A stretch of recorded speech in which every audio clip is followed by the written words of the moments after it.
میرے دوستو، میں اور آپ غسل کرتے ہیں۔ غسل کرنا سنت ہے اور یہ حکم بھی ہے، لیکن اگر میں اور آپ سنت کے مطابق غسل کرتے ہیں تو اس کا اجر و ثواب بھی ہے۔ تو میرے بھائی، ایسا نہیں ہے کہ غسل مردوں کے لیے الگ ہوتا ہے، عورتوں کے لیے الگ ہوتا ہے، بچوں کے لیے الگ ہوتا ہے۔ سب کے لیے ایک ہی غسل ہے۔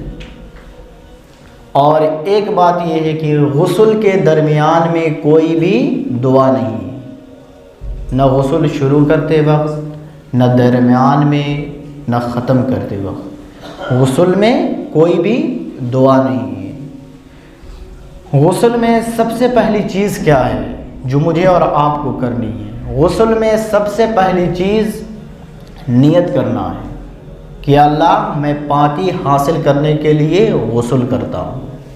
پہلی چیز نیت کرنا، دوسری چیز دونوں ہاتھوں کو گٹوں تک 3 مرتبہ دھونا، اور اس کے بعد کیا ہے تیسری چیز کہ اپنے لیفٹ ہینڈ سے، بائیں ہاتھ سے، یعنی اپنی شرمگاہ کو دھونا یا جسم میں کہیں بھی جو نجاست لگی ہو اس کو بائیں ہاتھ سے صاف کرنا۔ اور چوتھی چیز یہ ہے کہ جیسے ہم نماز کے لیے مکمل وضو کرتے ہیں وہ وضو کرنا ہے۔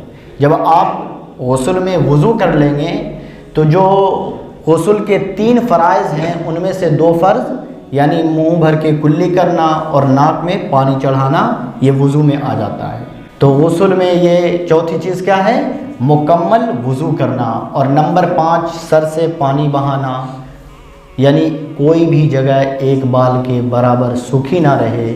اور چھٹی چیز ہے غسل میں جو، وہ ہے کہ اپنے دائیں شولڈر سے پانی بہانا، یعنی رائٹ شولڈر سے پانی بہانا۔ اور 7ویں چیز ہے لیفٹ شولڈر سے پانی بہانا۔ یہ غسل کا مسنون اور سنت طریقہ ہے۔ اگر میں اور آپ اس پہ عمل کرتے ہیں تو پھر ہمارا نہانا بھی ہمارے لیے باعث ثواب ہوگا۔